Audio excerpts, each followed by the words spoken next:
นั่งภาวนา3 ชั่วโมงเต็มก่อนนี้นางปฏิบัติกุกรรมในเขา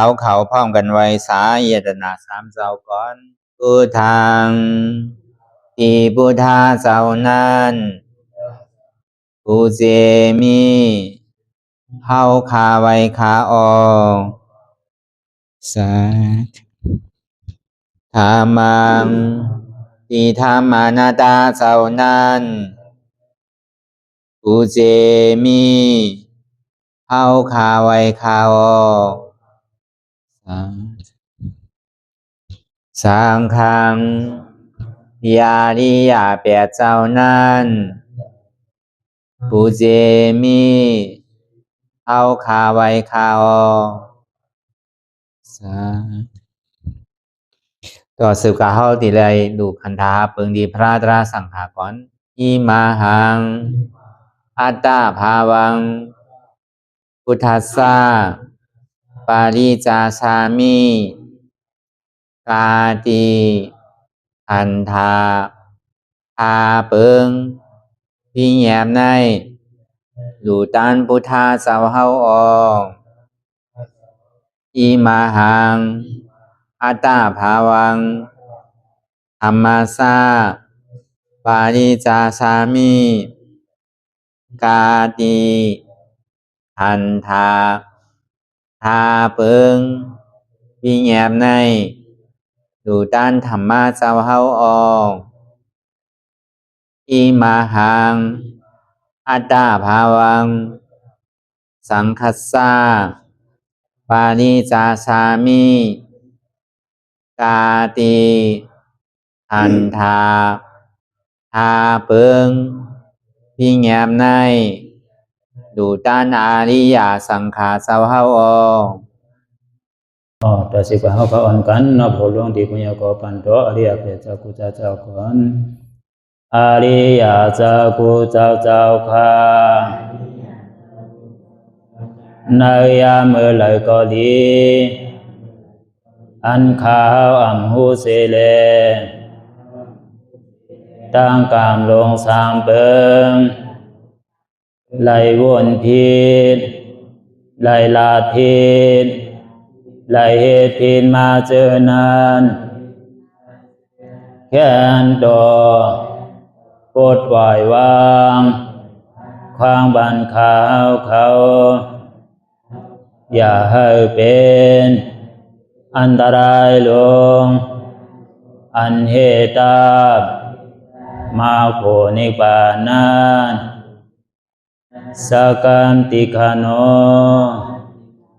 มโนกัมมังวสีกัมมังกายกัมมังแสมมุเรวนพิศลาปิตัวเอพิมาติอาริยะเจ้าภูเจ้าสวรรค์พ้นความไม่ถินไม่ใช่นำกองการนั้นขินในยามในจึงข้าวก็บินเสียสมมาเขาปวุนทีพิสิตาธรรมะตังโดอาริยะเจ้าเขาภูเจ้าสวรรค์พ้นความไม่ถินไม่ใช่นำกองการนั้นขินในยามในจึงสังวาเจ้าเขาภูเจ้าภูปายกิเขาภูก็ภูคนแสมมุเรวนพิศลาปิตัวเอพิมาติตนตัวสาวตั้งหลังนั่นในสังพยามโยนั่นในสังในก็ภูสังเป็นอันตรายเหตุมาผลนิพพานเจ้าไหวใส่ให้ทัศนานสีภาวตระปันยาได้เป็นอันตรายให้จำมาผลนิพพานตอนนี้กว่าวันตามเมื่อตาเฮจงกันอาหันทุกข้าทุกข้าเป็นอนัตตาเยาเดียวอนัตตาตาเปอัตตาที่วิจิกิสาเกลียสานั่นเลยมดสิ่งเก่งหายกว่าในภาวะสัตว์ในอังแผงมันคือเลยห้าไหวผลยันห้าขามปุยนิพพานก็เย็นขันภัยสกรรมหลวยตาเนาะสาธุ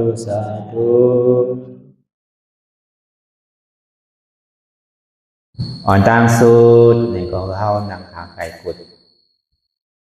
ขาขวาทับต่างขาซ้ายก็ไหลอันนั้นขาซ้ายทับต่างขาขวานี่ก็ไหลมือ2 คอนต่างไว้เหนือตาเขาก็ย่าไว้ตัวซื่ออย่าไปเคียงป้นนะอย่าไปหย่อนย่านป้นนะก็หย่อนย่านป้นนะนี่ก็มันสั่งให้เขาใครรับใครนอนตั้งเป็นที่น่าเมตตาอยู่ก็ห่มบนสั่งมานี่ก็มันสั่งตกใส่สั่งคลิปก่อนใช่ไหมก็เปิดสมาธิก็สติอ่อนหัวป้นนะเนี่ยก็เหมือนหมักล่อโวกิงจ้องกลโวนะโอ้มันเจ็บแห้งเจ็บขึ้นเจ็บแห้งโกมขำไร เส้นตั้งสายกลางในเส้นตั้งมัชฌิมาปฏิปทาเนี่ยเคียงป้นหย่อนย่านป้นเนี่ยมันเป็นปิญญาที่ได้เอาปิญญาอ่อนโหใช่ว่าเอาหนังดาราเนี่ยพอมันเจ็บมากกว่าพื้นปันแน่เคียงหนังก็มันดีรู้เนี่ยมันใช้ยังไงก็พอเอาหนังเย้านี่ก็อธิษฐานของเขาอย่างที่มันดูเอาตั้ง2 ชั่วโมงเลยเพราะอย่างนี้ก็คือเขารับหูเนอเปิดอย่างปิญญา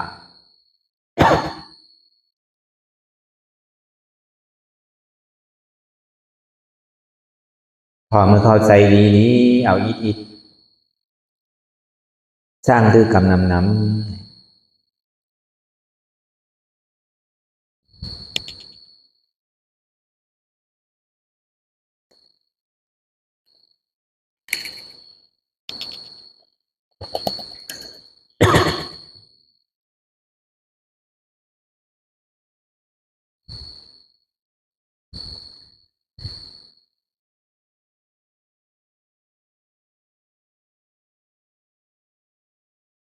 รับตาเนอเปิดได้อย่างปิญญานี่อยากด้วยนี่มันน้องปิญญาหาใจเดียนเฮาผู้นั้นอันใดเสียนั้นในเดียนมันพูดบอกเกิดขึ้นเป็นมาหรือเฮาหมอวางเป็นอนัตตาอ่อนตั้งเอาไปหันเจ็บไปหันตุกข้าไปกล่องเสียงเลี้ยงใส่เหนืออนัตตาเนี่ยก็โดยที่ลมเคยใส่เขาอ่อนตั้งเคยใส่เขายาวๆเคยใส่ออกยาวๆเคยใส่เขาลึกๆเคยใส่ออกลึกๆเขาเกิดออกตายเขาเป็นออกลูกปองเกิดแยบตายไหนใส่ว่าเขาตัวหลอกหลายๆก็เขามีหยาดตั้งหันสื่อใจหยาดตั้งวนสื่อใจหันเฉพาะที่มันอุปงได้เอาตั้งแต่ที่ว่าต่อไปตินไหนมีอันใดพองหนาไหนที่ว่าเป็นของเฮามีเฮาอันนั้นเตียนเฮาอุปงได้นั่นมีอันเจอลองเตียนเป็นของเฮาอันนี้เฮาหมอวันว่างว่าเป็นอนัตตา2 วันมันหันไงหันไพ่หันไว้นั่นเตียนโยมเคยใส่เขาออกเขาเย่าออกเย่าเขาปองเย่าเย่าปองเนี่ยเขาเย่ามันออกขึ้นก็ตายออกเย่าเขาขึ้นก็ตายปองเย่าเย่าก็ตายเย่าปองขึ้นไหนก็ตายก็เบอร์สังเนี่ยพอเขาเคยใส่เขาเย่าเนี่ยก็เบอร์เข้ามันอุปเปิงอะไรเนี่ยมันก็เขาอยู่ออกอยู่ห้างมันสินั่นนะพอเมื่อไรเดี๋ยวมันเกิดแก่ก็หัวดีตาย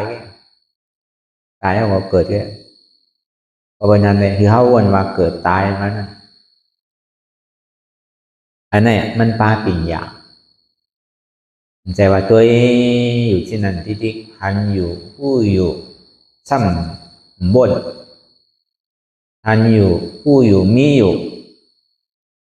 ซ้ำบนเหตุการณ์มันอันเฮาเฮ็ดอยู่มาเดี๋ยวเนี่ยหันอยู่ผู้อยู่มีอยู่ซ้ำใจเก่าเนี่ยมันเปิงกันที่ไหนคำนั้นในหันอยู่ผู้อยู่ซ้ำบนกว่ากาวากาเป็นพอลายวิปัสสนาในหันอยู่ผู้อยู่มีอยู่ซ้ำใจเก่าไม่เป็นลายวิปัสสนาก็เพราะนั้นในคำขึ้นวันเมื่อในก็ฮอดถึงมาเป็นวันคำขึ้นทน6ในก็เฮาที่แอลเปิงอนัตตาเห็นเฮายามฮอมาปอกในปังตลาปอกกำไหลในก็เฮาก็เอาลองตั้งเปิงอนัตตาเนี่ยตั้งแต่ปอกทน1ต่อถึง16ในก็จะเลยฮอก็กลายไปลองอนัตตาลักษณะสุขก็เบิ่มันเป็นเปิงเฮาเฮานั่นแหละก็ห้ามฮอเนี่ยก็อันจ้ามาใหม่ย่ำไปฮูบไปเลยถอมในยินเตอร์ซ้ำตีทางพิทางเปิงว่าซ้ำเอาที่ไหนมาอนัตตาวันนั้นไปพยายามถอมย้ำยินที่ไหนเนี่ยที่ทางก็ทางอยู่เหมือนเก่าเพราะว่านั้นเมื่อพระเป็นสาวเลยสัพพัญญูได้หยาเนี่ยในสิ่ง มันเจ้าถึงที่คนสร้างมาผิดปังหรือมันเจ้าออกพอตราก็เบอร์มันเจ้าสวยวิมุตติสวยพระราชสมาบัติในข้าวตั้งของ2 เดือนดุ้มกะห่อกะสอนกะสั่งกันไผเถอะเอาตั้งแต่เดือน6 โมงถ่ายใต้เดือน7 โมงถ่ายเมืองนั่นต่อถึงเดือน8 โมงถ่ายใต้เดือน9 โมงถ่ายเมืองนั่นในข้าวตั้ง2 เดือนดุ้มๆเนี่ยพระเป็นเจ้าอย่างนี้คุกใจไรปัญเจ้าว่ากี่หาเจ้าเขาที่อันใดเฮ็ดวิยาเวจ้าเมื่ออันตึกเป็นหน่อร่องเจ้าเป็นสิทธาท่าอยู่ตึกออกเถินออกปากเฮ็ดเจ้ายาเสยาหารจ้างตึกกำตลาตุคาจริยาอยู่นั่น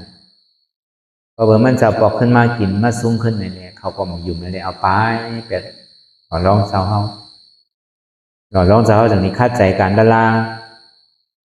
เย่าเลยได้มาตลาโผตลาก่อเย่าอ้วนสะพออนัตตาดีๆงามๆเย่านี่แหละ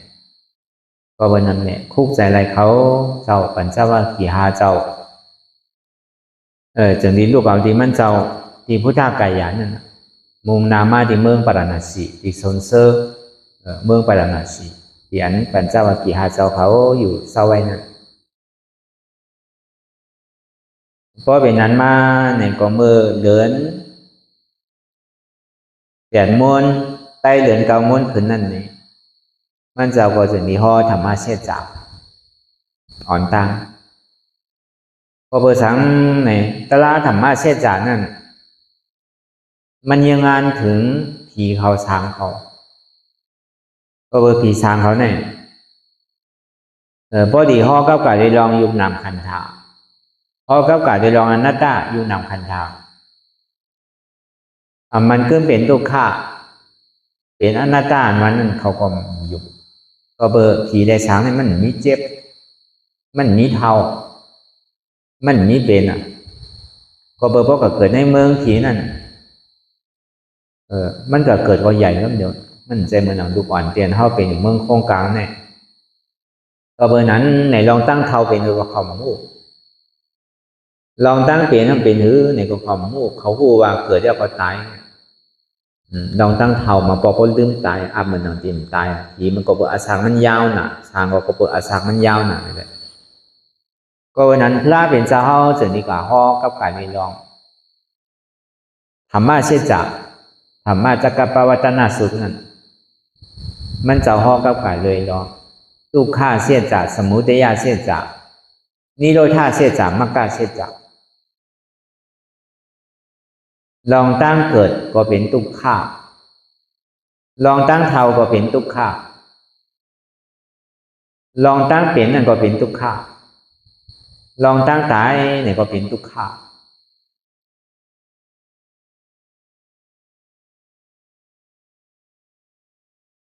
ซ้ำในผ่านยานก้นเตียนเข้าหักเข้ามากเข้าเสือกผ่านที่กว่าผ่านตายนี่ก็เป็นทุกข์ซ้ำในอยู่จำมิมอมก้นเตียนเท่าก็หักก็มักก็เสือกเนี่ยก็เป็นทุกข์กองว่านเท่าไรมายุบหนามคันธาเนี่ยเป็นกองทุกข์ลงเป็นทุกข์เสียจาเป็นทุกข์เดียนมันมีเจก็เบอร์สังเป็นเหตุทางเงาจ้องมันดับก็เบอร์ลองตั้งเกิดเท่าเป็นตายเนี่ยเป็นผลอโจรไงเหตุทางเงาจ้องดีให้เธอมันไรมาเกิดเท่าเป็นตายเนี่ยอันไรเป็นเหตุทางเงามันก็เบอร์ตัวกิเลสชิบเปิงเอาตั้งแต่ล้อผ้าล้อซาโมหะมานะอัตตาติจิวิจิกิสากูกูจ้าทินาเมตตาฮิริออตปะในกิเลส10 ตัวพอมายอแก่ในมี3 ตัวกามาตัณหารูปาตัณหาอรูปาตัณหาอันในหูโผตั้งโมตั้งเสียงในเชจวลาตั้งโมตั้งเสียงเอาตั้งแต่เมืองอาเปสีภูมิ4เย่าก็เมืองโค้งกลาง1เมืองผี6 โค้งเมือง3ปฐมาดุติยตติยศาสตร์พอถึงตีเมืองนี่สัญญาณสัญญาเยตนาต่อถึงพอถึงเมืองสุทธาวาสาตั้งโมตั้งเสียงเนี่ยมีอยู่31 โค้งเนี่ยป้าจันสุทธาวาสาหาโป่งนั่นเป็นจันเจ้าอนาคามก่อน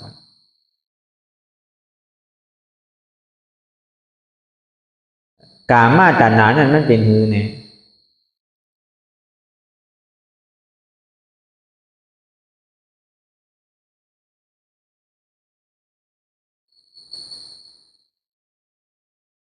กามาตัณหาวันนั้นในเมืองอาเปสิภูมิหนึ่งเมืองโคงกังหนึ่งเมืองผีหกคงในห้องเป็นกามาตัณหาดูป้าตัณหาในเมืองสังดูป้าอรูป้าตัณหาในเมืองสังอรูป้าก็เปิดซะในมันยังตึงมีตัณหามีความอยากใครเป็นไปสู้เตือนนั่นแหละเดี๋ยวนี้ห้องว่ากามาตัณหาดูป้าตัณหาอรูป้าตัณหาก็เปิดตัณหาอาจ้องที่เดชาห้องว่าโตอาจ้องทุกขั้นอ่อนโหเนี่ยเดี๋ยวพอเดี๋ยวยอมันว่าเต้ๆเนี่ยก็เปิดตัณหามันจะได้เป็นอุปาทานก็เปิดมีอุปาทานในส่วนนี้มีกามกามนั่นเป็นสังนะกามล้ำกามดีนั่นห้องว่าเป็นอาเปสิภูมิกามดีอันนั้นนั่นกามขาวนั่นจะเป็นเมืองโคงกลางในเมืองผีหกคงกามขาวล้ำอันห้องว่ากามใสนั่นท่านเป็นกามของเมืองดูป่าอรูป่าก็เปิดในอ่อนโหเนี่ยก็ใครว่าลองตั้งตีพระเป็นเจ้าห้อนั่นก็ใครว่านี้ก็เปิดยังงานถึงผีเขาสังเขาก็ใจยังงานถึงเจ้าปัญจวัคคีย์เขาก็ใจเพื่อกับกำหนำในยังงานถึงผีเขาสังเขาแล้วก็เปิดเฮ็ดจ้างตื้อกรรมตะลามาปุณดาตาที่เป็นสังได้น่ะเจ้าปัญจวัคคีย์หาเจ้าเขาแลเหมือนหนอเจ้าเฮาตื้อเป็นหนอร่องอยู่ในก็เปิดตาที่เป็นสังได้มันยังตึงมีการตาดีขึ้นกว่าเกิดขึ้นเป็นช้างดีอรูปาตัณหาก็บนนั้นเส้นตั้งเดียนเท่าไรอ่อนเฮ็ดกันมาในเนี่ยมันใจเส้นตั้งอันสายกลางเมียวอันเคียงก็เคียงป้นเมียวอันหย่อนยันก็หย่อนยันป้นเนี่ยก็เปิดอันนั้นเป็นเหตุทำเอาจ้องมันนี่แหละมันจะถึงมีห้องกับกาเลยดองเอาตั้งแต่เมืองโคงกลางเมืองผีเมืองอาเปสิภูมิพอถึงเมืองเพียนเท่าไรถ่อมไรยินในธรรมะเสจานตั้งแต่อันเท่าใกล้ไรถ่อมไรยินใกล้ไรห่อนั่นบางปอเขาสั่งโจมหนังเก่าในห่อเมืองผีเมืองสังในเกาะก็สาธุเอาหนังเก่าก็สาธุก็ยังใครกับเกิดอยู่นอกเมื่อนั่งสาธุมหาราชิกานังเทวานัสตังสุตวาทาวติงสานังเทวานัสตังสุตวายามานังเทวานัสตังสุตวาตุสิตานังเทวานัสตังสุตวานิมมานรตินังเทวานัสตังสุตวาปรินิมิตาสวัสตินังเทวานัสตังสุตวาพรหมปริสัจจานังเทวานัสตังสุตาพรหมปโลหิตานังเทวานัสตังสุตวามาบอกเขาสาธุเอาเนี่ยเนาะของว่าเขาใครก็เกิดย่อเนาะว่าสาธุเอาบ่อีเต้มันใจเช่นนั้นน่ะพระเป็นเจ้าเฮาวาลองอาแปดพอเหตุการณ์ลองในก็เปิดตัณหากามาตัณหาเหตุการณ์ลองตั้งอากุศลวันนั้นมันติดตกลงกว่าอาเปสิภูมิเพื่อการ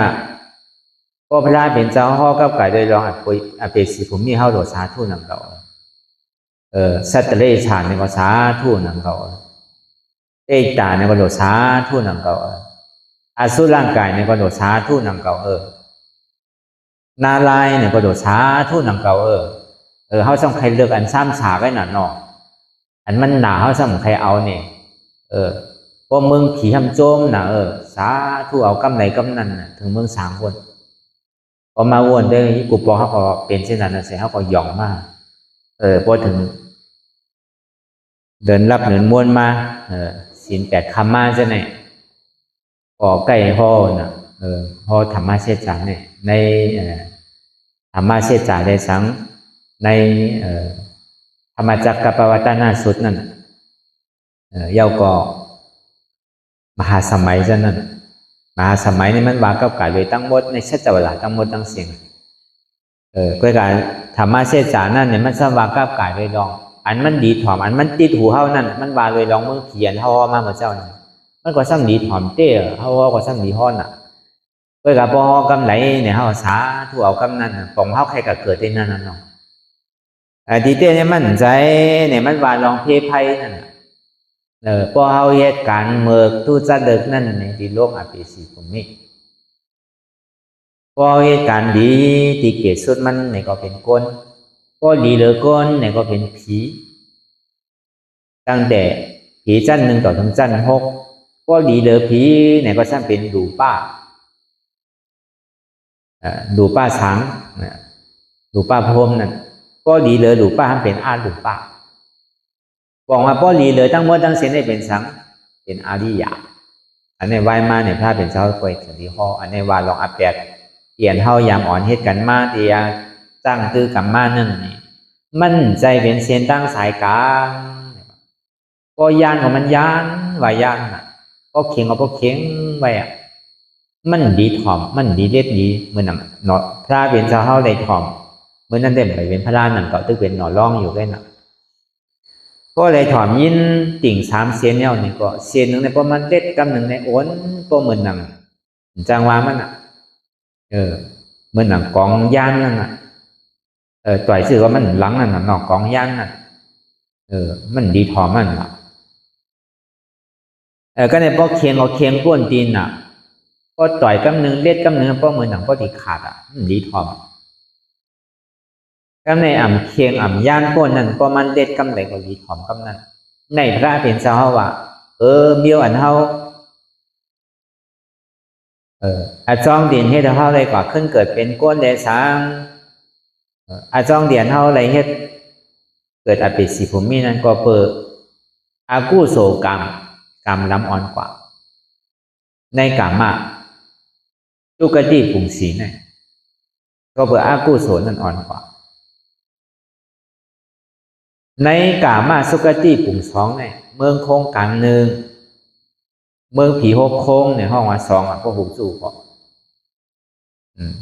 อันนี้ก็เปิดกามขาวในเมืองหนูป้านั่นเนี่ยก็เปิดกามใส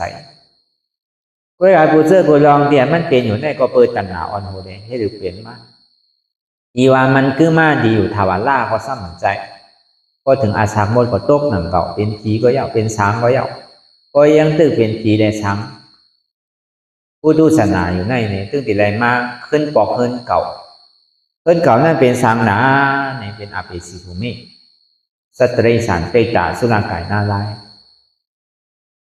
ก็เปิดตัณหาที่ได้สร้างอ่อนโหดโทษนายในนี่ที่ถือเป็นมาเนี่ยในห้อกับกายได้ลองธรรมะเสียจานเนี่ยอันนี้เขาก็ซ้ำขึ้นเปลี่ยนลองตั้งบนเขาขึ้น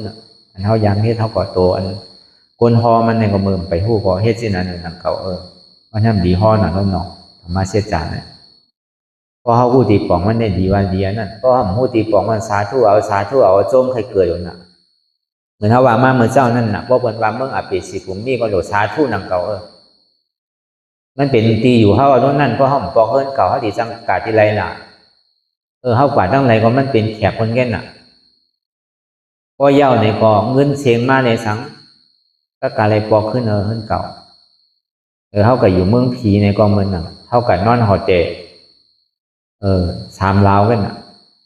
ก็อยู่เมืองสางในก็นอนหอเจ5ลาวกันน่ะก็อยู่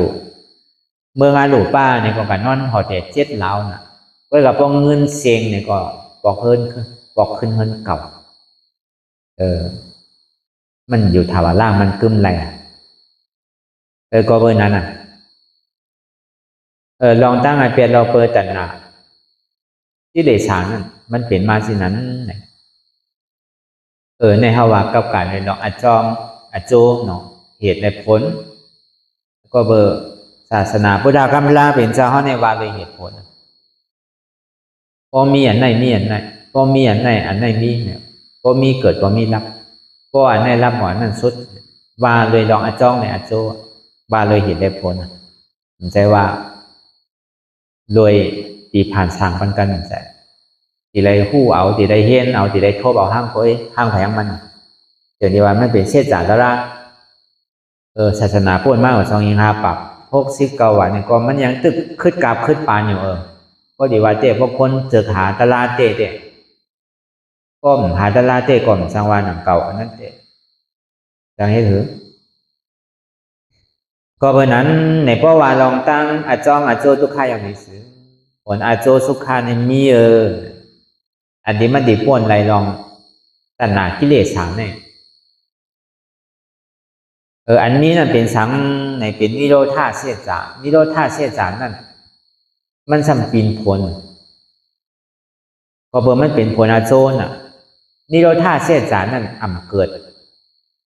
เท่าเป็นตายเพราะว่านิจจสันติสุขะอมตะค่ะมีก็ในเหมือนเท่านั่นน่ะเนาะเขายามทุกข์ข้าอย่าปึดคานใจมากกูสามแสนเปิดเหตุกว่ากาวางกาเป็น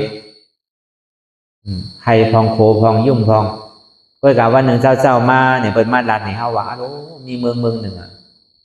มันดีอยู่ดีเศร้าห่างดีห่างงามมีเจ็บไม่ใครหนาวมีลองตั้งห้องตั้งไห้ตั้งโอนตั้งมอเนี่ยมันคือไม่เสียตีตายก็มันตายที่ว่าทุกข้าเนี่ยก็ตึ้งมีลากำเดียวที่ว่าแรกลายค่ายกว่ามู่เปิงไรก็ห้ำใจมันเป็นอมตะธาเป็นเมืองเตียนกัดเย็นสั่งมาก็เลยก็อยู่เย้าในกองพอขึ้นมาทุกข้าทางป2เย้าเนี่ยก็เป็นมาเราลานเนี่ยเขาเนี่ยก็เขาก็อะไรก็นั่งเอาใครกว่าใครไรมีภัยอันใครไรโลกากล้ากาขายโลกาไม่กาห้อนโลกาเหตุการณ์เหตุงานมีกูเจอกูลองกูสามแสนเปิดยากกว่าเป็นเมืองที่อันเข่งเตี้ยกันเสียเขาสูงว่าเมื่อแจ่มว่าเขามีอันหนาเลยเมื่อว่าเมื่อมีอันหนาเลยเขาว่าพุ่งเมื่อใหญ่เลยเขาว่าพุ่งเก่าใหญ่เมื่อมีว่าเมื่อมีปั่นนะพระเป็นเจ้าเลสังพระเจก้าผู้ถาเขาเจ้าเลสังเจ้ายาห้านตาเขาเลสังเนี่ยก็คอยต่อถึงนี่ปั่นเนี่ยเป้งกันเสียงว่าเมื่ออยู่ในเมืองโกนเนี่ยก็แบบก็เปิดปรามีเหมือนกันในเต็มเป้งกันดังเก่าปรามีไผปรามีมันพุ่งไผพุ่งมันก็กับพอกับพอถึงตีนี่ป่านเย้าเนี่ยเป้งกันเสียงพอมาวนทัดสังโดยในตัวเฮานี่ได้ก็สังว่ามันมีเมืองนั้นเต้ในซื้อเนี่ยก็เลยก็ยิ้มย้ำว่าใครเมื่อกูก็ว่าใครเมื่อวันนั้นเท่าเดียวลูกเอาหลานเฮาเมื่อเดียวเอาหอเพื่อนเฮาเมื่อซ้อมห้าเนี่ยมันก็เข้าพาอะไรมันก็เข้าตัดไรไหนเต้ไรนังเก่าอ่ะที่นั้นเต้ก็เดี๋ยวเอาตัวเมื่อก้อยเลยว่ะจังเอาสังเมื่อว่ะเนี่ยเป็นแต้มไว้อยู่ในจัดก็ไปออกโค้งเขาได้เขาหันนำลาเป็นเจ้าเขาเจ้ายาห้านต่างเขาขี่เฮพอขี่เฮอย่างนี้ก็ห้องเอาไว้เนี่ยสัตวะมาเลยแต่กาเขาอ่อนกันกว่านี่ป่ามาเลยมาลงเฮลำเดียวกันเลยเหมือนเท่านั่งมือเดียวเนี่ยมาเลยคาเป้ใครกว่าข้าเจ้าใครก็ใครกว่าข้านี่ป่านั้นวันนั้นมันเป็นเตียนเพ่งเพี้ยงกันนั่นโอยกาก็ดีคาดีกาก็เดี๋ยวดุคาก็ยังตึงมีอยู่เพลงมันมือจอมหน้าคาก็ยังตึงมีอยู่เพลงมือจอมโดดกาคาก็มีอยู่เพลงมือจอมอันเป็นวัวเป็นก้ายเป็นลูกเป็นหลานเอาเป็นโพเป็นเมียเส้นไหนเนี่ยโอ้จ่ายยาดนาทั้งหมดทั้งเสียงในก็ที่เอามือจอมคาเนี่ยมันไรมันเป็นของนักอะไรนั่นมันปูนตาก็เดี๋ยวก็ไผก็มันแกอันนั้นเอาใส่ไรก็ใส่มันติดโจมาเพื่อมันเขาว่าอธิเปมันเนาะเขาว่ากวักอีกหนึ่งกันเนาะเขาว่านางตาลาก็คือมันก็เปี่ยวอีกหนึ่งกันเนาะพอห้อมนั่นเองก็กำใครรับใครนอนกำเจี๊ยบเนาะบอกเจี๊ยบมาเนี่ยก็เอาก็หอตารางมันขวากอีกหนึ่งมันเหมือนนางเก่านาเหมือนเขาขี่เฮิร์นั่นอันใดก็ดีเอามือจอมเฮาที่ก็โจมได้มันดีกว่าไรเสื้อตัวเฮาก็ใครโจมเป็นกั้มอ่ะนะอันนี้เขาซ้ำดูเฮาก็ดีเอามือจอมว่ะหลานเฮาดีเอามือจอมว่ะเพื่อนเฮาดีเอามือจอมว่ะหน้าเฮาไห้เฮาสวนเฮาวัวไก่เฮาดีเอามือจอมว่ะมันดีขำได้ละพอมันมาเนี่ยก็โจมกั้มเดียวต้องตัวเฮาเนี่ยยังโจมผู้น่ะเนาะดีผู้ก็ผู้ดีชมบางพอก็ใครโจมถึงกวนมันนั่นน่ะ กระโจมมันดิพูมากขึ้นก็โทษไม่ง่ายเนาะตัวห้างก้อยก็วนตัวดีๆเหมือนนั้นเขาว่านั่นการดีกว่าเมืองที่อันเพียงเพียงนั่นก็ใครเมื่อเนี่ยก็จุ่มยำมาก็ใครเมื่อเนาะก็วันนั้นพระเป็นเจ้าว่าก็เปิดลองอาจ้องอาโทษทุกข้าในหันย่อนหนาไปดิคันไรย่อหลับบ่ฮู้ย่อก็เปิดเท่าไรมาเกิดมาเท่ามาเปลี่ยนมาตายในทุกข้ารู้ผีก็เข้าใจทางก็เข้าใจแต่ก้อยการลองตั้งเปลี่ยนในลองตั้งเท่าได้เขาเข้าใจนั่นก็เขาเข้าใจลองตั้งเกิดได้ตายนั่นก็ตายในดีกว่าเป็นช้างหู้น่ะผีก็เหมือนพูดมันดีกว่าเป็นช้างมันดีจังพูดอะไรวะช้างก็ตายก็ดีกว่าเป็นช้างก็พูดอะไรวะก้อยการช้างมันก็เนี่ยมันมีอภิญญามันดีกว่าเป็นนอนแบบเพราะมันตายมันจังเวอะไรวะเนี่ยจังเลือกเกิดอะไรวะก็ตายแล้วเนี่ย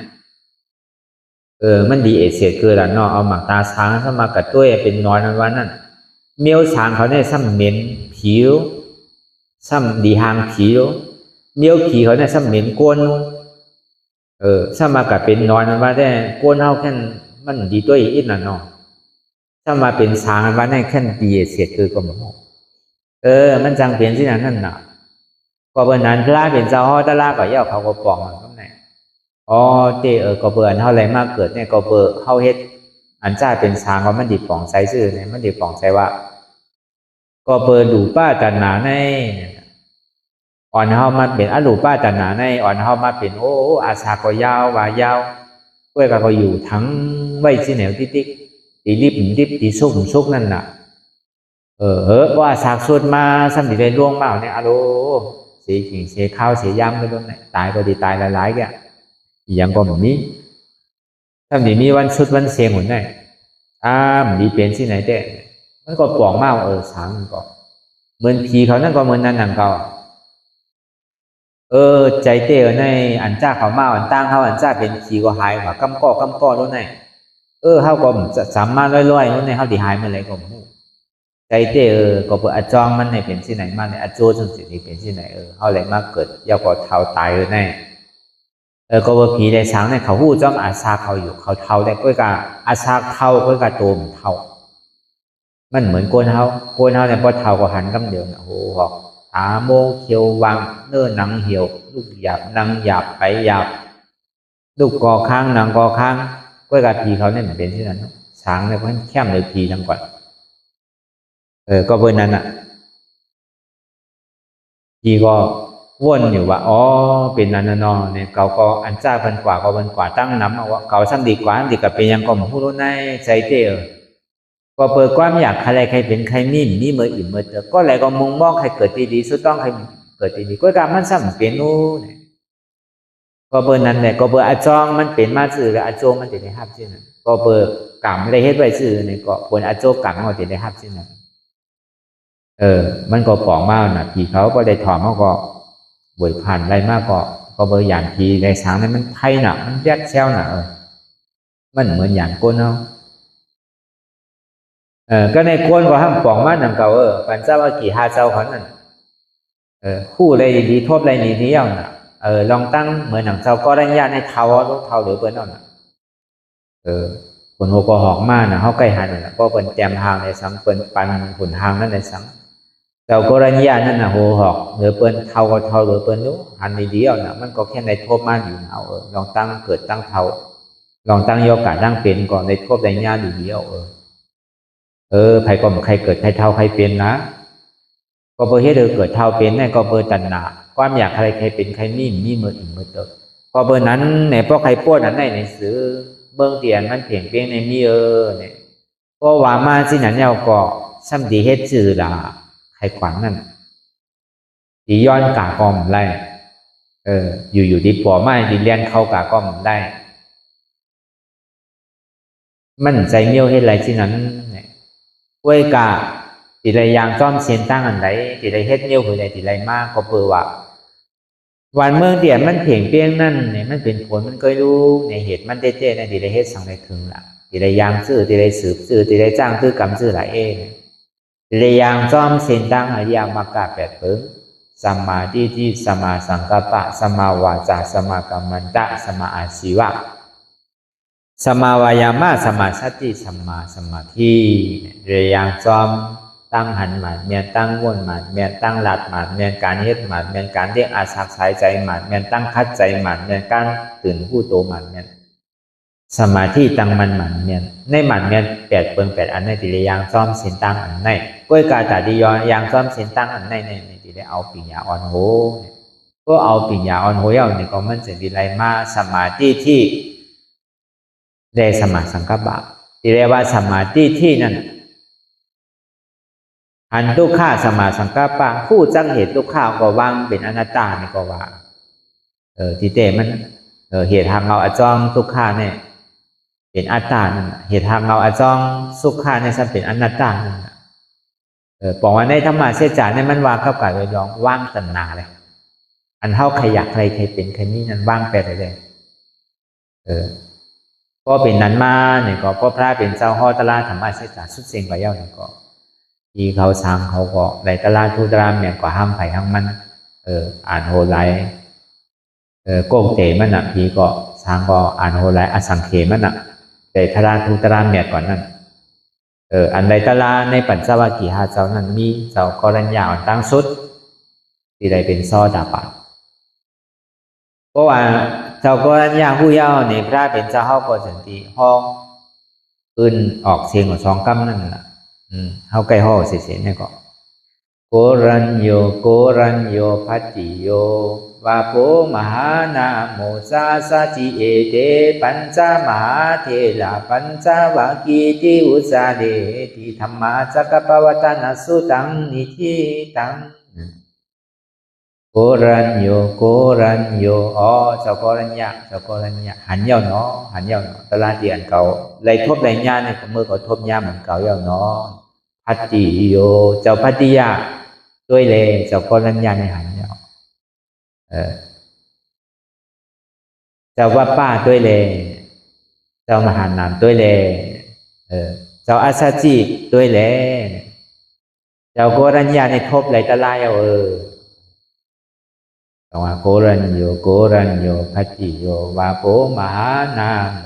สะอาสะสิเอเตปัญจมหาเทระปัญจวัคคีติอุจจาเดติธัมมาจักปวัตตนัสสุตังนิธิตังนั่นน่ะอันนี้บอกว่าห่อปันตลาที่อันเป็นก้นในมีอยู่5 เกาะก้นอันดีป่องตลาก่อนในมีเจ้ากรัญญาปาเดียวเดือเสนั่นตึกเป็นรองมันอยู่ตึกเป็นแก้มมันอยู่ไปป่องเตอจึงที่หูโหตั้งโมตั้งเสียงในธรรมะจักรปวัตตนาสุดนั่นถ้าเป็นเสาห้องเมื่อเดือน8 ม้วนเย้าเกาะที่เขาสร้างเขาในตลาดทุกก็เปิดยังงานถึงที่สร้างเขานั่นเราก็รัญญาก็โตเป็นซอดาปานกว่าเจ้าว่าป้าก็เป็นร่องซอดาปานเจ้าภัตติยาเนี่ยก็สร้างเป็นขึ้นสืบร่องเจ้าว่าป้าสืบแกมร่วงกว่านั้น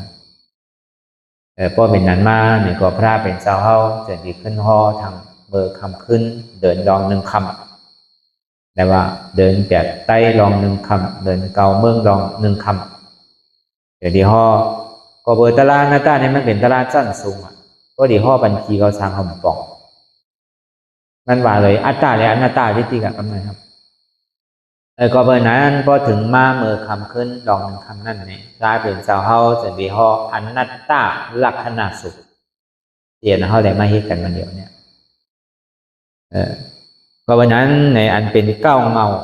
จากกรรมฐานอนัตตาแต่ตั้งอนัตตาวิปัสสนามาในเมืองไทยได้สังในเมืองใต้ได้สังเนี่ยห่อเป็นเจ้าผู้ที่วิจิตรธรรมะนั่นก็บ่มันเจ้าก็เฮ็ดมากูเจอกูลองกรรมฐานในก็เฮ็ดมาตัววันตัวเมืองในเมืองบ้านในสังในเมืองอยากแข่งเมืองสังกุฏิกูตั้งศึกษาหามเฮ็ดมากุฏิต่อถึงเมืองไทยก็หลายที่หลายตั้งมันเจ้าก็บ่เป็นเสียแต่ตารางมันเดียวก้อยกรรมไปโทษไปญาตารางเอาผู้ได้อันใดเฮ็ดมาตั้งเสียงไหนมาเฮ็ดมาจ้างคือกรรมเกิดของทบญาตารางมันจึงดีวนว่าพอเขาทบเขายากเขายาวบอกว่าอันตรายที่เขาเลยห้ามเฮ็ดมากุฏิกูตั้งเนี่ยมันใจเอามันตั้งพิษมันเนี่ยว่าจะดีอยากนำแบบพอไห้นั่นเหมือนมันเจ้าตึกเป็นปูเขานั่นย่ำไป คืนเป็นเจ้าปู่เตอได้เป็นปู่ขาวไว้เพราะเป็นนั้นเมื่อกูบอกเนี่ยก็เปิดเฮียนเปิดทำเปิดเฮียนในเมืองไทยในสังในเมืองกุฏิกุตั้งในศาสนาเปิดใกล้ว่าเอาศีลสมาธิปัญญาได้ที่กันมันก็เอาไล่นั่นน่ะเอาศีลให้มีศีลดีๆก่อนสมาธิจึงดีเกิดเพราะสมาธิเกิดแล้วในปัญญาจึงดีเกิดก็เพื่อเอาศีลอ่อนโหดที่กันเจ้าก็ลองตั้งอภิธรรมลองตั้งปิฎกาสามของกันก็เหมือนกันเก่าบรรษัมบาสุตตังวินัยอภิธรรมะ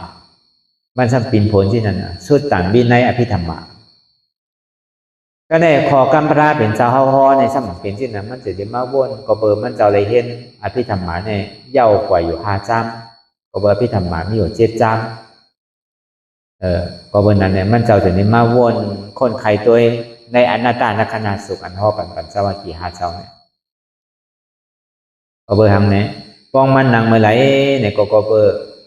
งูก็ตอดไว้ขากองก็เบอร์เป็นซึกปานเมื่อ MPAเมื่อเจ้ามูเฮงเขาเจ้าคุณสาเขานั่นมันก็ได้โฮมจอมเพราะวันนั้นแหละรอดตายมากผู้หลายปอกกันยากองในสังยางงูซักในสังนั่นแหละเป็นอ่างย่าไปเลยเอากะตีกักคากะแหมใช่ไหมก็ทมมาหลายเจอหลายลองผ่านความตายมาควายตอเนี่ยก็ย่างมาหลายปอกหลายกำผ่านความตายมาเนี่ยป้นสีบอหาปอกพอเป็นนั้นมาเนี่ยเพราะว่ามันเจ็บก้นขึ้นมาเนี่ยก็ขาเนี่ยมันคืนมากเพราะมันคืนมากแต่มันเหมือนหนูคืนนั่นน่ะมันขำอะไร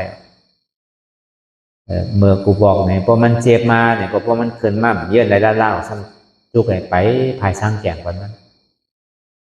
พอภายกับภายมาเฮือสมานนังคืนนั่นเฮ็ดชื่อก็หมายมาตะลางเนี่ย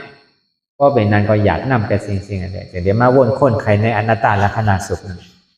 พอมาวนคนใครเอาของมันจึงที่มาวนอันที่พระเป็นชาวเฮาฮอตลาปันอนัตตลักษณะสุขในมันเป็นอภิธรรมะที่ได้เอาอภิธรรมะสุตตังวินัยเนี่ยปินโพนก็ไหนที่เต้มันปินโพนมันเป็นพระเป็นชาวฮอเต้นั่นคนเฮามาเฮ็ดปินโพนเอาอภิธรรมะกูบอกในเขาอยู่บ้านอภิธรรมะเนี่ยอยู่ตั้งหลังโลพระเป็นชาวเขาฮอที่เมืองสีแกเดี๋ยวเสียนั่งก่อมห้อยเอาว่าเนี่ยพวกนี้มันยุ่มสินั่นอีเต้พระเป็นเจ้าห้อนตั้งอภิธรรมะก็กะเลยลองยุบนำคันธานี่มันเป็นอภิธรรมะเสียงมันเจ้าสันดีเอามาวนหรืออภิธรรมะมาวนคนใครในยุบนำคันธาเป็นอนัตตาลองศีลสมาธินั่นก็สำคัญมาตัวในอริยมรรค8 เปิงเนี่ยพอมาทัดตัวเนี่ยมันเป็นปัญญาศีลสมาธิสมาธิที่สมาสังกัปปะนี่มันเป็นปัญญาแล้วสมาวาจาสมากัมมันตาสมาอาชีวะนี่เป็นศีลสมาวายามะสมาสติสมาสมาธิครับเป็นสมาธิก็เมื่อพระเป็นเจ้าตลาดนั้นเอาอภิธรรมะห่อก็ห่ออย่างนี้ก็หนูได้ห่อนำมาเราอย่าหันตาห่อปอกขึ้นไหวเสียนั่นมาอันพระเป็นเจ้าห่อมาห่อลองตั้งสุดกันนั่นที่เมืองกัปปิลาวุธที่อันมันเจ้าเมืองเดียนมันเจ้าเกิดไหวเสียนั่นมาเนี่ยจ่าเป็นเจอเคยพี่น้องอันโฮมเกิดมือเดียวกันนั่นนี่อยู่5 ปักนั่นเขาก็เอามาบวชในศาสนาพระเป็นเจ้าคำมีศีลมีธรรมอย่างหนักไม่เฮ็ดพิธีเปิดก็จะดีปิ้งเงียบไว้จริงๆแต่มันก็พอมาเฮินมาบวชเอาปอกกะซ้ำกับอยู่จ้ำดุจ้ำเมฆขึ้นปอกกะกินข้าวกินทางเท่านั้นขึ้นมันแมนเปิงมันเนี่ยก็จะดีมากปิ้งเงียบไว้เนี่ยต่อถึงศีลของเจ้ายาเนี่ยมีอยู่2 ปัก27เดี๋ยวดีปิ้งเงียบไปจองว่าศีลเนี่ยมันเกิดขึ้นไว้หลังได้หนึ่งกับอภิธรรมะนี่เกิดอองตั้งสุตตันตานี่เกิดนำปัส2วินัยญาณนี่เกิดขึ้นนำปัส3อันนี้มันมาวนที่ไหนเอาเนี่ยก็มันจะที่เอาเปิงอนัตตลักษณะสุขนั่นมาวนพอมาวนดังตาลาก็ย่าในซื้อเนี่ยก็เมื่อมันสำคุกใส่อะไรเมื่อพระเป็นเจ้าเฮาที่เป็นผู้ท่านั่นก็มันก็ตั้งอธิษฐานนางมหาปริญตั้งอธิษฐานว่า1นางเกาใครรอปล่อยมันหลอก2เนื้อเกาใครเสียงปล่อยมันเสียง3ลูกเกาใครฮักปล่อยมันฮัก4เอ็นเกาใครขาดปล่อยมันขาด5เลือดเกาใครแห้งปล่อยมันแห้งก็เก่าเป็นผู้ท่าเนี่ยก็ติ่มลูกดีปะหลังแน่ถ้าเป็นเจ้าเนี่ยมีอธิษฐานที่ไหนเจ้าผู้เที่ยวเนี่ยก็เฮ็ดนั้นนั่นเก่าอ่ะก็นางมหาปริญว่าเย้าเนี่ยก็ตั้งอธิษฐาน หนังเกาใครลอกปล่อยมันลอกเนื้อเกาใครเสียงปล่อยมันเสียงเอ็นเกาใครขาดปล่อยมันขันดูเกาใครฮักปล่อยมันฮักเลือดเกาใครแยงปล่อยมันใครตายก็เติมมันเอาจุ่นอธิษฐานที่ไหนพอมันหนังเอานี่ก็อันล้มคืนขาล้มก้นล้มคืนอันคืนมาก็คืนมาเอาเนี่ยเบอร์ดูเอาเพิ่งมันเด็กก็มือใจเหมือนนี้ก็คุกใจไรเนี้ยคุกใจไรห้องสีคุกใจไรลูกคุกใจไรก้าคุกใจไรหมาคุกใจไรสิงเกตคุกใจไรกูจะบลองเตียนมันมีไว้ก็เลยพอมันเจ็บก้นขึ้นมาเนี่ยมันหายไปเสียงมันเจ็บพอมันเจ็บมาก็พอคู่ใจไรเฮิรนมีเฮิรนคู่ใจไรเม่มนี้เม่คู่ใจไรคู่ใจไรหมานี้หมาพอวนๆว่างแบบหน้าตาที่เดียวก็เพื่อเอาเปลืองของเจ้ากรัญญานั่นแหละก็เพื่อเจ้ากรัญญาเนี่ยมันพูดลองตั้งสะพอหรือป้าขันธาอนัตตาเพราะเป็นนั้นยาวเนี่ยก็เหมือนหนังโอ้กว่าประมาณบอกกับปฐมยามเนี่ยเหมือนเท่านังเมื่อเดี๋ยวเนี่ยต่อถึง9 โมง 10 โมงเนี่ยก็พูดออกดีโหได้สังพูดออกดีใจได้สังมันเจ้าก็จะดีใจในสิ่งที่กล้าเย็นกว่าเมียลองตั้งใจพงใจผิวเนี่ยใจเมื่อกูปองเนี่ยเมียวในปั๊มในดิบมันเจ้าเขียนไม่อยู่ที่เขาดังเจ้าบุตรีก็มีทางเดินเขานี่ปั่นอันกว้างมันก็มีปืนมันจะมีไว้เด่นมันก็ต้องเสียงเพราะเป็นนั้นมาเนี่ยมันเจ้าจะมีโทษกระไรตะลาต่อถึงเมืองแรงมาก็มันก็คืนกำเดียวกันอ่อนตั้งเนี่ยอะไรโตเป็นนาฬิยาอ่อนตั้งซอดับปัดก็ได้พอจำเต็มขึ้นมาเนี่ยก็มันอย่างพูดออกจอมหูได้สังพูดออกจอมหูได้สังใช่ไหมแต่ก็แจ้งออกที่หมาหัวใจนั่นในสังต่อถึงเมืองแดงมาเนี่ยก็เมียใจผู้ยิ่งผู้ใจใจดุใจร่างใจผู้ใจเมียของมันอย่างนี้ก็ได้ก็เฮ่กว่าที่ติ๊กต่อถึงก็มาอยู่มาสั่งสอนตลาดที่วัดพระธาตุโถไซไหวเสนั้นมาเนี่ยก็มันเจ้าก็ถามว่าตลาดมันเจ้าเย่าก็เอาเนี่ยโดยการมาด้วยให้มันไปเย่าเตือนนี่แหละแต่ที่มาที่ทำโบอันมาเดียวมาจ้างที่ทำตลาดที่ทำโบก็เป็นยาหันตาที่ทำโบเนี่ยว่าเปิงเขาตัวเตะใครในเพื่อนโปรหุ่นเที่ยวกันอันเป็นเสียสมาเก้าเขาที่ได้อ่อนเปิดอนัตตามีปัสนานะอยู่แล้วเขาก็ให้ทางหุ่นมันเจ้าไว้ก็เบอร์นั้นก็เบอร์สังเนี่ยมันเป็นนั้นในอยู่ป้าขันธาอนัตตานั่นจ้าเป็นเจ้าห้อกับขายไปลองอัตตาเลยอนัตตาก็เผื่อเขามีลองตั้งหยุ่มพิษหยุ่มเปิงไว้ว่ายุคในมันกึมวิญญาณในมันกึมเวทนาในมันกึมสัญญาในมันกึมสังขารในมันกึมยุคว่าขันธาในมันกึมยุคในเป็นสุขะวิญญาณในเป็นสุขะเวทนาในเป็นสุขะสัญญาในเป็นสุขะสังขารในเป็นสุขะยุคในเป็นอัตตาวิญญาณในเป็นอัตตาเวทนาในเป็นอัตตาเวทนาในเป็นอัตตาสัญญาในเป็นอนัตตาสังขารในเป็นอนัตตาสังวามันเกิมเป็นสุขาเป็นอัตตาในซื้อเฮียงมันสันติแดกลายค่ายกว่าจริงๆแหละในสิ่งที่เอาลองตั้งอนัตตานะก็เพื่อว่ายุคนั่นมันเกิมวิญญาณนั่นมันเกิมเวทนานั่นมันเกิมสัญญานั่นมันเกิมสังขารนั่นมันเกิมก็เบอร์ยุคนั่นเป็นทุกขาวิญญาณนั่นเป็นทุกขาเวทนานั่นเป็นทุกขาสัญญานั่นเป็นทุกขาสังขารนั่นเป็นทุกขาก็เบอร์ยุคนั่นเป็นอนัตตาวิญญาณนั่นเป็นอนัตตาเวทนานั่นเป็นอนัตตาสัญญานั่นเป็นอนัตตาสังขารนั่นเป็นอนัตตาในขันธ์หาเปิงในเป็นอนัตตาดูเป็นอนัตตาซื่อหลังเหมือนเขามันนั่งอยู่ห้องยามเหมือนเดิมเนี่ยมันไปถึงใจมันไปถึงเจ็บเต้เจอเวลามันมาเจ็บอยู่ที่ขาเลยสังเจ็บอยู่ที่ตัวเลยสังเจ็บอยู่ที่กวนเลยสังแต่ในห้องเป็นยุกดูป้าขันธ์อันนี้จาดูป้าขันธ์ตุกขาดูป้าขันธ์อนัตตาแต่พอเดียวลายเฮ็ดมันเตะก็ดูป้าขันธาอันนี้จะได้ทุกขาเนี่ยมันเหตุการณ์มันอยู่เอาว่าตัวก็มันต้องเหตุการณ์มันเอาลองตั้งสมาธิที่เขากว่าหันใส่ว่าอยู่ขันธาที่มันเป็นรูอยู่เฉพาะอยู่กันว่าเนี่ยมันตึงเป็นรูเนี่ยมันตึงสืบเป็นสืบรูแดงลายไข่แล้วก็เปิดมันมีลองตั้งสืบเป็นสืบรูที่ไหนเนี่ยเป็นทุกขาขันใส่เนี่ยเป็นสมาธิที่เขากว่าหันใส่นี่หันอยู่ผู้อยู่มีอยู่ซ้ำมันใจเก่าหันเจ็บผู้เจ็บ มีเจ็บหับเจ็บอยากวางเจ็บเป็นอนัตตาบอกว่ามันใจเพราะมันมาเจ็บตีตัวเขาบอกตัวเขาเนี่ยก็มันใจด้วยหมอพอเขามีน่ะก็นั่งมาเนี่ยหมอพอเขานั่งสื่อก็ขำเลยก็อย่างเก่า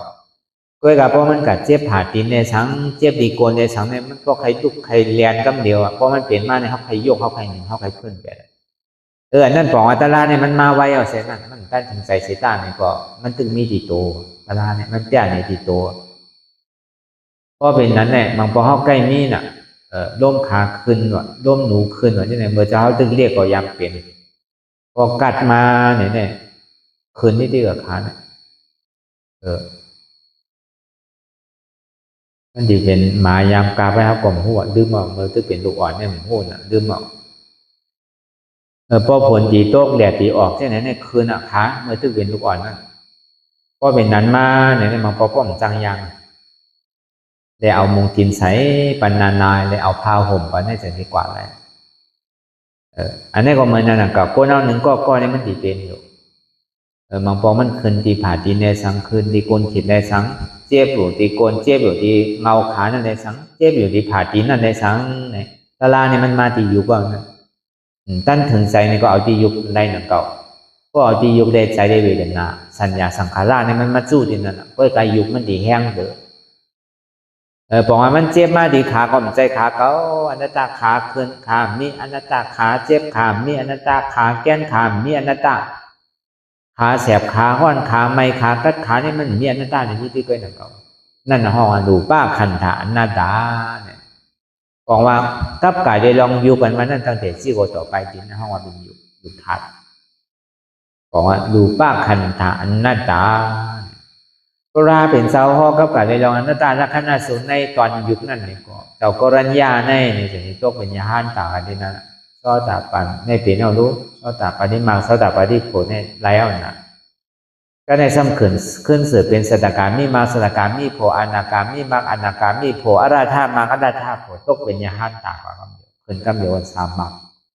พอถึงที่เป็นยาหันต่างกว่าเจ้าอันทัดร่องมาอันตึกเป็นแกมเป็นร่องนั่นเนี่ยก็ห้องว่าเจ้าว่าป้านั่นเนี่ยก็มันก็ตัวเป็นซอดาปานเจ้าพัทยาตึกเป็นร่องซอดาปานอยู่ประมาณนางว่าเป็นแกมซอร่องซอดาปานอยู่เจ้าชัดจีก็เรียกตึกร่องอันเจ้นาโมก็เป็นน้ำตาเป็นเจ้าก็ห่อแต่ห่อทั้งหานนั่งเก่ามีอย่างนักขันธาอนัตตาใจในกองอ่ำใจเก่าอนัตตาวิญญาณนักขันธาอนัตตาเจ็บในกองอ่ำใจเก่าอนัตตาสัญญานักขันธาอนัตตาอันสัญญาที่มันกัดต้องไว้เจ็บไหลตีหนึ่งนั่นในกองอ่ำใจเก่าอนัตตาสังขารนักขันธาอนัตตาลองตั้งสภาวะที่มันเจ็บแก้นต้งตอดในสันที่มันสืบเป็นสืบรูแรงราค่ายคือนั่นก็เป็นอนัตตาบานไรสัพเพสังขาระอันนี้จ่าสัพเพสังขาระทุกขาสัพเพสังขาระอนัตตาสังขารทั้งหมดตั้งเสียในเป็นอนัตตาสัพเพธรรมะอนัตตาทำลังโมดังเสียในเป็นอนัตตาอันนี้เขาว่ากับกายไว้แล้วคำขึ้นวันผลหกเหมือนนั้นนี่ก็มันเป็นเปลืองเท่าถูกที่ห่อปางตลาปอกกำไหลนี่ก็เขาพอดีได้ห่อคือเขาพอได้ถอดในยินอันห้อมพยายามหูยามยินพยายามจ้างตื้อกับนั่นอนัตตาในซ้ำลูกตีไหลมาอย่าซุมาเขาจำเป็นไผ่อย่าซุมาก็เป็นโปรนที่วิจิตาธรรมะก็ในเสียสมมาปูนที่วิจิตาธรรมะรู้ซ้ำเป็นไผ่เนี่ยเป็นเจ้ากรัญญามันจะเอาเปิงเจ้ากรัญญาเนี่ยมาเฮ็ดสร้างซื้อกำตราอย่างนี้ไรเพราะเอาสาอันสุดก็เป็นพระราเขานั่นน่ะน้องเพื่อก็เอาเปิงอันที่พระเป็นเจ้าห่อปันเจ้าว่ากี่หาเจ้าเละเจ้ากรัญญาในตกเป็นยาหันต่างกว่านี่แหละมันเจ้าก็เอาเปิงนั่นน่ะเอามาสร้างตื้อกับว่าซ้ำไรเต้เป็นเต้ถึงเต้เลยเอามาสั่งสอนเข้าต่อถึงมือเดียวเนี่ยเข้าก็ซ้ำจอมปักเปลืองอันในนี่เลยเข้าก็เฮ็ดมาต่อถึงพ่อย่ามือเดียวเนี่ยก็เจ้าบุตรเที่ยวเนี่ยมันเป็นใต้แจ๊ดน่ะว่าเต้ก็มันไปหันอันตาลีห้าท้อลองตั้งอันนัตตาเต้ห้าหันเนี่ยมันนี้ไผ่โดเลยเสียเจ้าบุตรเที่ยวเนี่ยก็เป็นใต้เนี่ยอันนี้ก็เขาก็ย้อมยางซ้อมเสียนตั้งก็เป็นเสียชุมาเขาดีว่าขึ้นเต็มขึ้นสีเอ็ดนะอีเรียบตีนิดนึงก็ห้ามคือตัวเต็มหมอหูหมอหันอีดอ่อนอีนึงเลยเอามาสั่งสอนบรรเทาไปหนังเก่าจังแตกเลยหนังเก่าเสียชุมาเขาเนี่ยมันอยู่ในจิกในจอมในหัวเขาใบพลาตาสังกาเอาไว้คุกจะได้มันเศร้าเคียง มาก่อนเท่าก่อนกันต่ออริยานั่นเลยก็อริยาป้นก่อนไม่เห็นไม่ใช่นำกองกันนั่นเลยสังเขาก็เป็นแฉสมมาปูนที่วิจิตรธรรมะดังโดยอริยาเจ้าเขาคูเจ้าจันป้นก่อนไม่เห็นไม่ใช่นั่นเลยก็ป้นคุณคุกใส่อะไรแฉสมมาเขาก็มีมันเจ้าก็เขาก็ได้โทษได้หันได้ย่าได้ล้านเนี่ยเขาก็ติ่มได้หู้ได้ยินก็บนนั้นถึงเข้าหู้เปลืองว่าอนัตตาว่าในให้อย่างซ้ำเป็นอนัตตาซ้ำดุกตีไหลมาไผ่ซ้ำหามามันซ้ำนี้เมือไหลซ้ำพ่อไว้เมือไหลซ้ำเป็นเปลืองไผ่อันนี้เขาก็ดีหัวรู้กันไหมแต่ว่ามันเป็นเปลืองพลาเขานั่นซ้ำว่ามันใจห่อวันเดียวอนัตตาลักษณะสูงนั้นห่อทัดกันเป็น5 วันก็แปลว่ามันเป็นตราประมาทาเสจก็เป็นเดียวเส้นตั้งเนี่ยก็กว่าซื้อเนี่ยหนูกดหนูเบี้ยงครับเราต้องผ่าไม่เบตานั่นนะเหมือนอย่างคนสั่งเสียมันถึงโกเจี๊ยบโกแสบโกกลางอันติมาเตอร์ใส่มันก็เข้ากับก็หลกกับครบกูผ่านตายแบบเนี้ยอนัตตาก็มันเป็นไล่นั่นนะเขาให้ซื้อกว่าซื้อมันโดกดมันโดเลี้ยวแล้วมันถึงดีเจียวถึงไว้กับปานพ่อย่ำมันเดี๋ยวเนี่ยก็เลยก็ขึ้นกับขึ้นปานก็เลยมีตั้งหูตั้งหมัวไอโยงก็เลยก็นำโน้พอดีว่าโก้งกับโก้งมาหมูหูป้อมบาซื้อๆเนี่ยป้อมบาเน็ตมาจับเนี่ยมันหูก็หาก็หลวหานแจ๊ดจำเดียวอย่างที่เคยหยองอันเมียแต่เท่าวางมาเมื่อวานเนาะหลวหานแจ๊ดอะไรก็การมันก็ปิ่นช่องอันช่องภาษาไว้เนาะก็จังให้ถือรู้ว่าตาลาอันเท่ายามพ่อมาได้ก็อันปิ่นนั่นเป็นมีเตอร์นั่นพอเป็นไตว่าเป็นคืนว่าเป็นดื้อว่าเป็นกำเมืองกำไทยเนี่ยก็พ่อไว้อยู่ก็จะอันที่เป็นภาษามาได้ก็ห้องไปในนี้นั่นเขาก็เติบโตแต่พอมันไปเต็มโทนก็ห้องเอาใส่พอเต็มโทนเขาก็เอาใส่นั่นแต่ป้อมใส่ข้าวยามมันเนี่ยก็ห้องป้อมมีก็ห้องจังห้อเป็นไทยนั่นก็ตะลามันนี่ก็ป้อมมีตะกามันเขามาถอมก็พ่อเนี่ยเปิ้นก็ออกมันเก่านั่นคนปิ่นมันก็บนนั้นมันมีตื้อตั้งนี่แหละมันจะได้เป็นมากอันนี้พวกใครถอมตะลาแต่ก็เลยถอมดีเดียวโลกคำไหนพอห้องหุ่มปองก็มันจังให้ถือเอาคนหอมันก็เป็นไตความไตก็พอยาพอเขาจำเป็นไตถอมผู้อยู่ห้องปองก็ห้องจังให้ถือในก็เหลือพอเขาใส่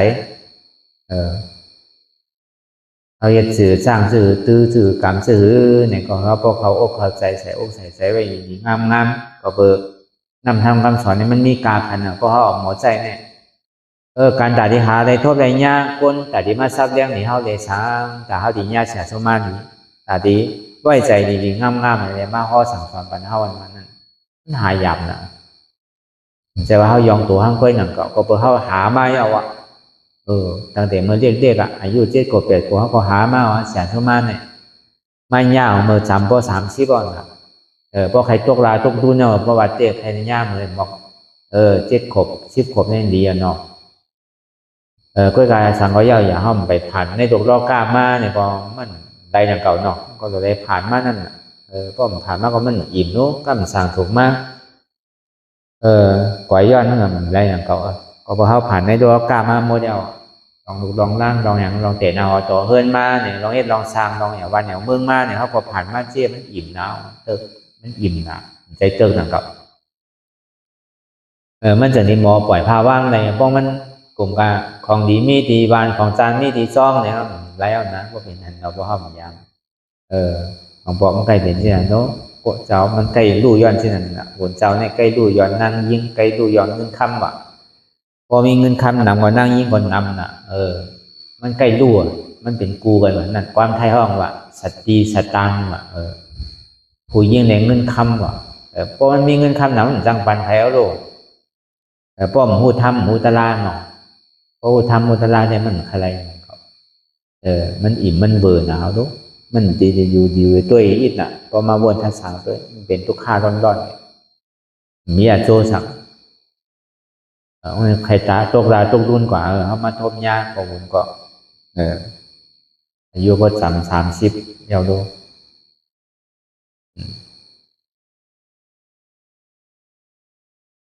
ก็เป็นนั้นน่ะ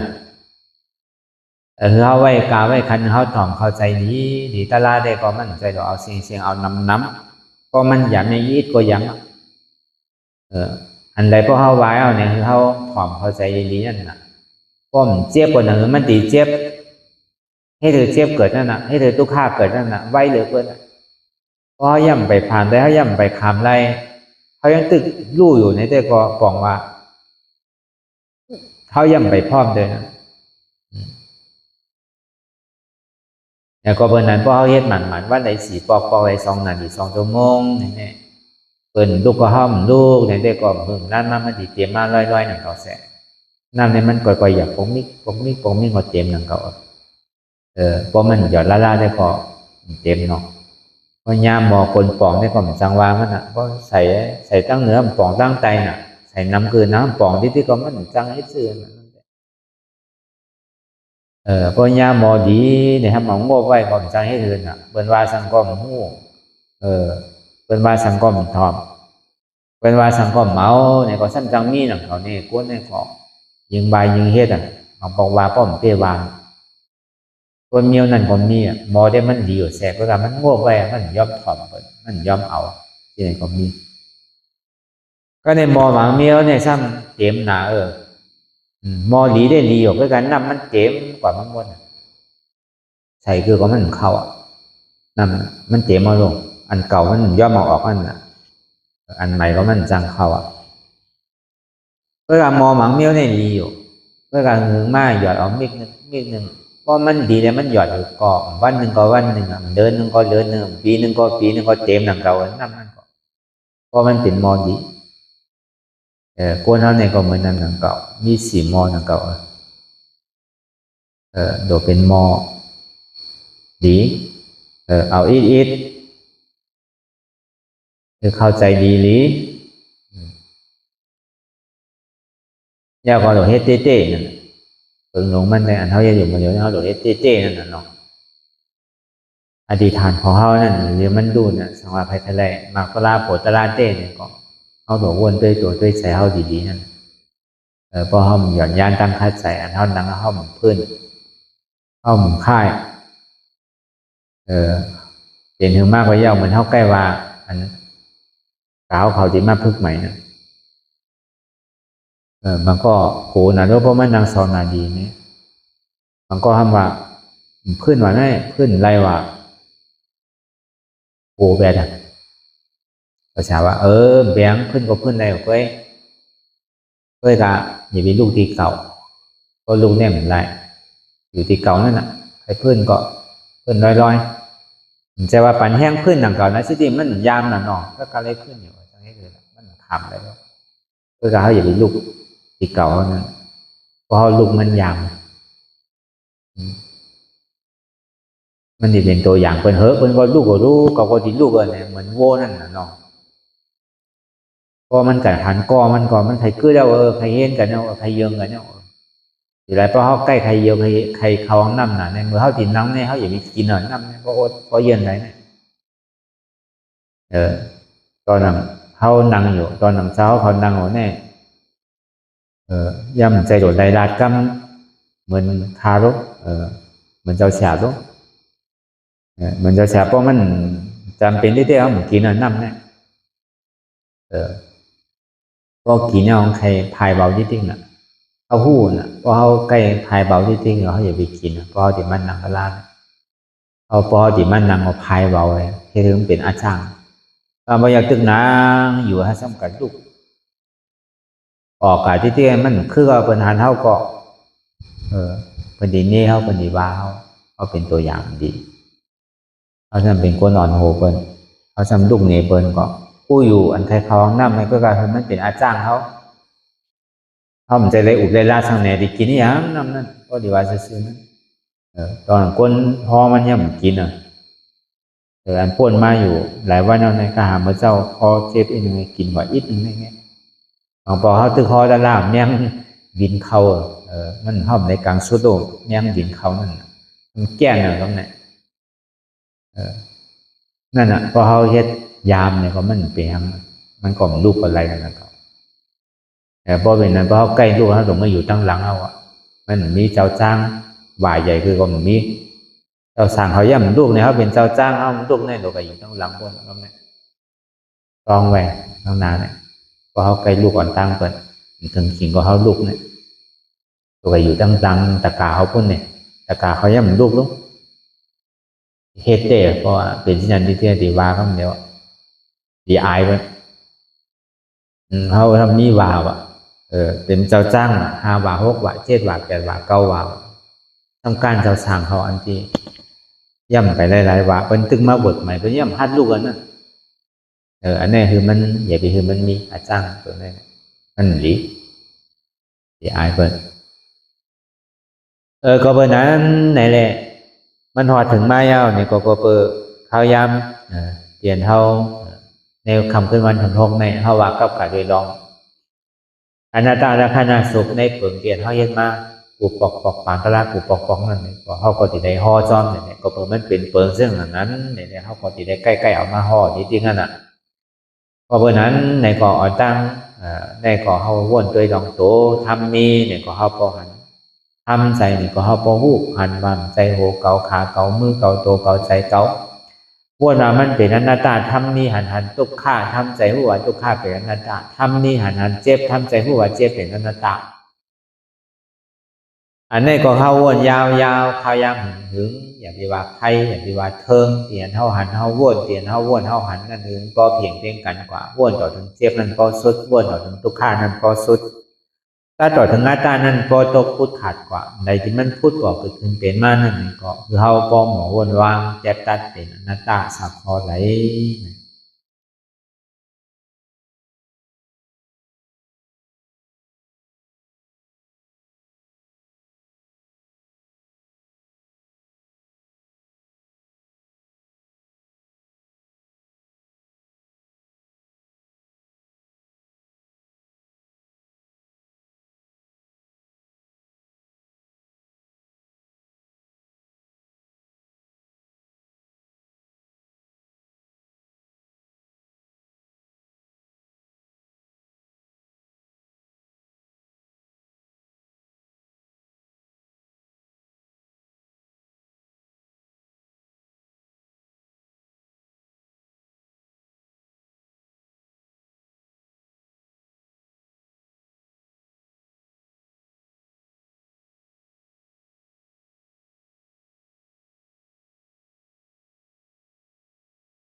โตงหนึ่งค่ายลายพื้นเปิดตามึนตาอย่ายอมสงสัยอัตตามันที่สังเฮาคือหนึ่งคือโตงคือค่ายคือลายคือพื้นคือเปิดตามึนตานั่นอย่าปัญยอมกันไว้ใจให้ทานเสียสืบการปฏิบัติธรรมสมาธิที่หันสังหันเจ็บแกนโต้งตอดเนตรสานสันไว้คมไต่ไม่กัดอ่อนแข็งสู้ตุนจับยายเป็นอยากเป็นดูสภาวะยุงทาสีเปิงสนั่นมันอย่างเจ็บแกนโต้งตอดเนตรสานสันไว้คมไต่เนี่ยที่เขาวนวางว่าเป็นทานโนมใจเก่าอนัตตาอันไม่อยู่กัดอยู่อุ่นอยู่หนาวนั่นคือเขาวนวางว่าเป็นธาตุไฟใจเก่าอนัตตาอันมันนักอยู่แข็งอยู่โอนอยู่อ่อนอย่างนั้นเนี่ยเป็นธาตุดินใจเก่าอนัตตาอันมันซึมอยู่จับอยู่ยายอยู่เป็นอยู่รู้อยู่นั่นเนี่ยเกิดอยู่รับอยู่นั่นเนี่ยเป็นธาตุน้ำใจเก่าอนัตตาพอเอาสภาวะธาตุดินน้ำลมไพ่ในเกดีกว่าพอเอาสืบข่าวตังมันอยากมันผึดตกลงตกอุ่งไว้แล้วก็เอาเส้นธาตุดินน้ำลมไพ่ในเกดีกว่าเพราะว่ามันกว่าไรลงง่ายๆเย้านี่ก็เขาก็สำคัญภาวะธาตุดินน้ำลมไพ่เนี่ยสืบวนเป็นอนัตตากว่าหนึ่งมาอย่าไปโกเนี่ยเทียบมาคือก็เอาผมโซมภาพตอนว่างเป็นอนัตตาสองมาเนี่ยอย่าไปก้านเตอข้าวยำไปถึงเตออย่าไปก้านสามมาอย่าไปข้านวนปันทิกหันเยาวนเยาหันเยาวนเยาหันเจ็บวนเจ็บเป็นอนัตตาแต่ถ้าวนอนัตตาเนี่ยก็จะได้หันเจ็บหันทุกขะหันแล้วหันเจ็บหันทุกขะนั่นเนี่ยก็จะได้วนเป็นอนัตตาอันนี้ก็อย่าไปข้านวนอย่าไปลืมเนี่ยคือเขาตื่นตัวอยู่เสียผู้สังหลักอันนั้นอยู่มือเดียวเนี่ยมันใจการไพ่เนี่ยมันเป็นการเฮาคือเขาตื่นอยู่กับปัจจุบันพองยามเดี๋ยวเนี่ยคือเขาตื่นหาปัจจุบันที่มันเป็นอยู่มีอยู่เมื่อเดียวเนี่ยอย่าไปกะวนตั้งหลังตั้งนาวติ๊กเนี่ยคืออยู่จอมปัจจุบันที่มันเป็นอยู่มีอยู่เนี่ยวนเป็นอนัตตาจริงๆเนี่ยก็คือเขาไว้ใจให้ทัศนานเสสืบข้าวตั้งกว่าตั้งนาแทงวนต่อถึงเจ็บปอสุดวนต่อถึงทุกขานั้นปอสุดอะไรที่มันพูดบอกเกิดขึ้นเป็นมานั่นเนี่ยก็คือเขาวนวางเป็นอนัตตาทำใจตัวเก่ามาดีตัวเป็นอนัตตามาดีใส่ในก็อ่ำใจเก่าอนัตตามาดีเจ็บในก็เจ็บในก็อ่ำใจเก่าอนัตตาวนลองเปินก็อ่ำมีเปินอนัตตาวนลองเขาก็อ่ำมีเขาอนัตตาวนลองเฮาในก็อ่ำมีเฮาอนัตตานี่ชื่อไหนก็ได้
ลองตั้งอันเป็นอยู่กุเซอกุยา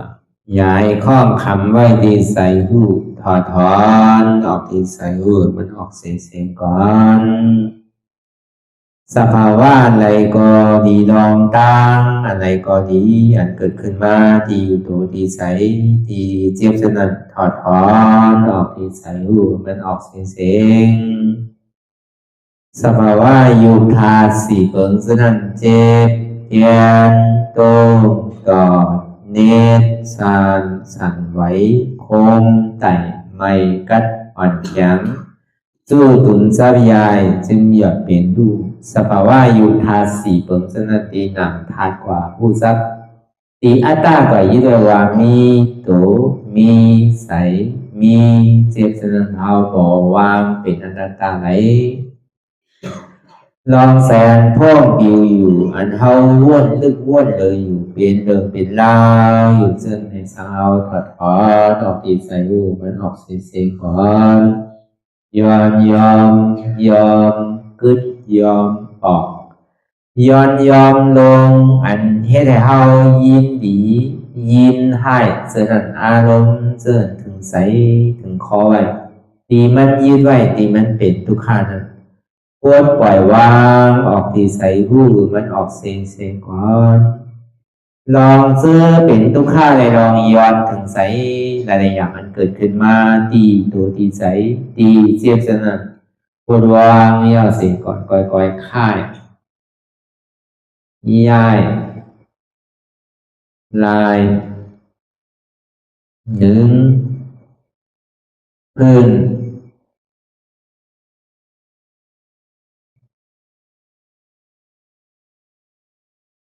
พอยาวๆไหนก่อยเปิดตาลืมตาลอยได้เป็นการปฏิบัติธรรมโคหายอดธรรมอันเกิดขึ้นที่โตที่ใส